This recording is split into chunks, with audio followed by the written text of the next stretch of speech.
আপনাদের কর্মীরা বিভিন্ন জায়গায় গিয়ে তাদের ভোটার আইডি কার্ড, বিকাশ নাম্বার নিয়ে আসছে, যে ধরনের অভিযোগ তিনি বিকাশ নম্বর নেবে কেন? আমরা তো মানুষকে কেনার চিন্তা করি না, আমরা মানুষের জীবনের প্রতি সম্মান দেখাই। বাংলাদেশ চোরাবালিতে হারিয়ে গিয়েছিল গত 54 বছর। ব্যাংক ব্যবস্থাপনা, আর্থিক প্রতিষ্ঠানগুলো সম্পূর্ণ ধ্বংসের দ্বার প্রান্তে পৌঁছে দেওয়া হয়েছে। বিশেষ করে চলাফেরায় এবং কর্মস্থলে মা বোনদের জন্য এখনও আমাদের সমাজ কোনো নিরাপত্তা বিধান করতে পারেনি।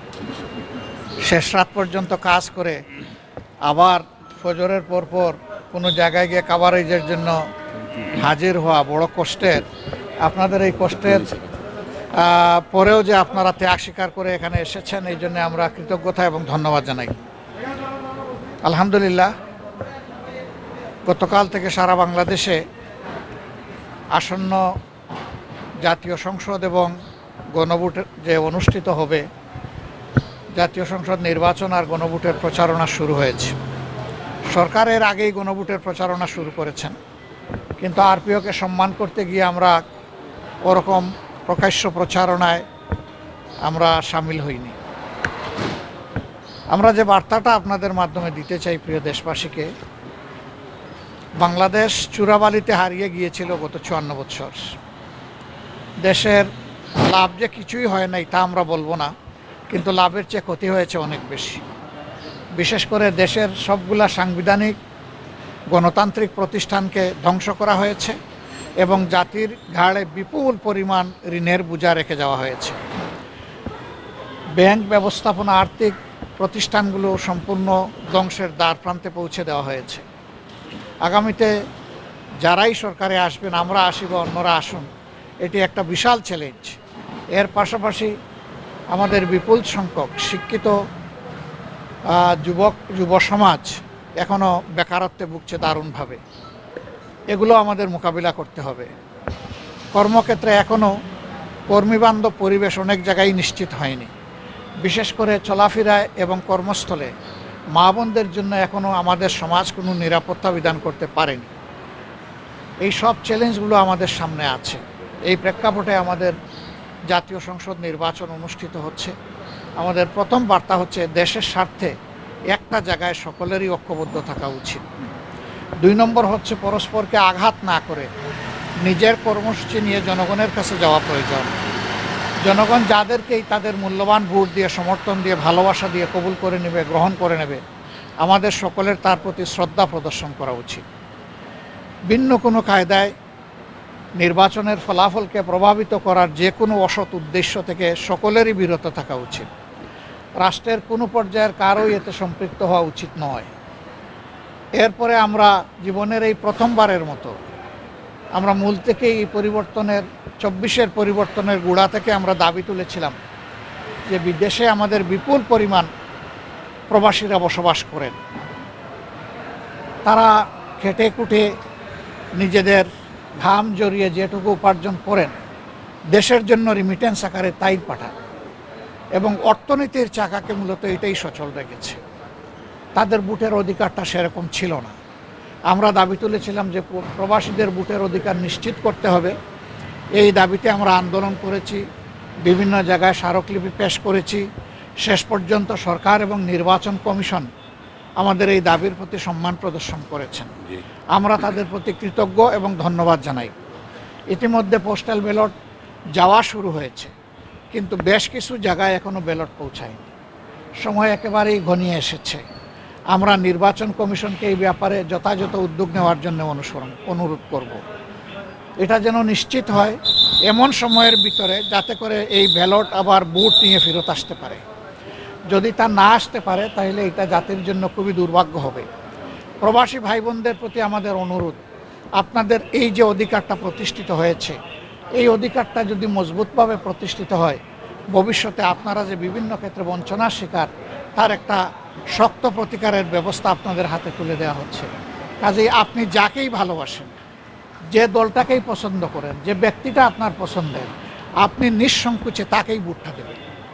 আপনার ভোটই নির্ধারণ করে দিবে আগামী দিনে এই দেশকে পরিচালনা করবে, এই দেশের সেবার সুযোগ কারা পাবে। আপনি যদি অবহেলা করে আপনার ভোটটা না দেন, হতে পারে একটা ভোটই কোনো একটা আসনে ব্যবধান তৈরি করে দিতে পারে। তখন আপনি যা কামনা করেছিলেন আপনার সেই কামনা বাসনার প্রতিফলন হবে না, তখন হয়তোবা অন্য কিছু হয়ে যাবে। এই জন্য মনে রাখবেন, ভোট শুধু আপনাদের অধিকার নয়, ভোট কিন্তু আপনাদের পবিত্র দায়িত্ব। এ দুইটাই আপনাদেরকে পালন করতে হবে। আবার ভোট দুটো, একটি নয়। যারা আমরা পরিবর্তন চাই, 54 বছরের বস্তা পচা রাজনীতি আর চলুক আমরা চাই না। রাজনীতিতে বড় ধরনের পরিবর্তন আসুক আমরা যারা চাই, তারা এই সংস্কারের প্রস্তাব নিয়ে যে গণভোট অনুষ্ঠিত হচ্ছে সেখানে আমরা আশা করব তারা সকলে হা বলবে। আর আমরা ঐক্যবদ্ধ একটা জাতি যেহেতু গঠন করতে চাই, এককভাবে দলীয়ভাবে নির্বাচনে আমরা যাচ্ছি না। আমরা মূলত বাংলাদেশের সকল দেশপ্রেমিক এবং ইসলামী দলগুলোকে সাথে নিয়ে একসাথেই আমরা যাচ্ছি। তার কিছু ব্যতিক্রম থাকতেই পারে, কিন্তু আমাদের এই আয়োজনটা সামগ্রিক একটা আয়োজন। আমরা জাতিকে এই আশ্বস্ত করেছি, এই বার্তা দিয়েছি, একা নয়, বাংলাদেশ সবাই মিলে আমরা গড়ব। এই জন্য আমাদের স্লোগানই হচ্ছে, এসো একসাথে গড়ি বাংলাদেশ। আমরা সবাই মিলে ইনশাল্লাহ এই বাংলাদেশ গড়ব। কাজেই সাংবাদিক বন্ধুদের মাধ্যমে এই বার্তাটি আমি দেশবাসীকে এবং প্রবাসে অবস্থানরত যারা আছেন আমাদের প্রবাসী ভাই বোনেরা, তাদেরকেও পৌঁছে দিলাম। একই সাথে সরকার এবং নির্বাচন কমিশনকেও তাদের দায়িত্ব স্মরণ করিয়ে দিলাম। আর আমরা আজকে যে সফরে বের হচ্ছি, কার্যত ঢাকার বাইরে এই সফর দিয়ে আমাদের কার্যক্রম শুরু। আমরা চেষ্টা করব প্রত্যেকটি এলাকার জনগণের পালস বুঝে তাদের প্রতি সম্মান দেখানোর জন্য এবং তাদেরকে আশ্বস্ত করার জন্য যে জগদ্দল পাথরের মতো যে সমস্ত সমস্যার পাহাড় জমে আছে, যদি তাদের বুটে, তাদের ভালোবাসায়, তাদের সমর্থনে আমরা যদি দেশ সেবার সুযোগ পাই, সরকার গঠনের সুযোগ পাই, তাহলে যৌক্তিকতার ভিত্তিতে, কোনো অলীক স্বপ্ন নয় এবং মিথ্যা ওয়াদা নয়, বাস্তবতার ভিত্তিতে আমাদের সর্বশক্তি এবং দেশের জনগণের যে সম্পদ, সেই সম্পদ দিয়ে আমরা ইনসাফ ভিত্তিক উন্নয়ন এবং সমস্যা সমাধানের ইনশাআল্লাহ আমরা উদ্যোগ গ্রহণ করব। আমরা সবাইকে ধন্যবাদ জানাই, বিশেষ করে যুব সমাজ, তাদের প্রতি আহ্বান জানাই যে ভাই, তোমাদের রক্তেই আজকের এই বাংলাদেশ, আজকে 26-এর এই নির্বাচন, তোমাদেরকে এখানে আরও কিছু দায়িত্ব পালন করতে হবে, যাতে এই নির্বাচনটা বাংলাদেশের ইতিহাসে একটা গৌরবজনক, একটা স্মরণীয় নির্বাচন হয়ে থাকে। নির্বাচন যেন হয় সম্পূর্ণ নিরপেক্ষ, সুষ্ঠু এবং গ্রহণযোগ্য। সবাইকে ধন্যবাদ।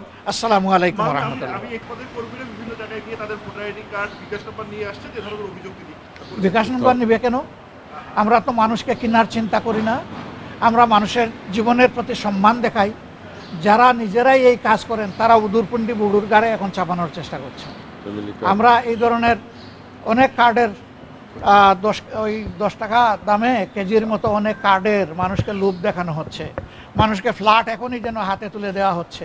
এগুলো লঙ্ঘন নয় না? আমরা কোথায় কি করেছি? আমরা করি নাই। নিজেদের লোক দিয়ে এআইয়ের মাধ্যমে এই সমস্ত জিনিস তৈরি করে আমাদের বিরুদ্ধে ছাড়া হচ্ছে কিনা সেইটাও দেখতে হবে। আমরা কিন্তু ওই সমস্ত চূড়াপথে জনগণের যে ভোটের বৈধ অধিকার এবং পাওয়ার, এটাকে আমরা প্রভাবিত করাকে ঘৃণা করি, একদম ঘৃণা করি সুস্পষ্টভাবে। সবাইকে ধন্যবাদ। আসসালামু আলাইকুম।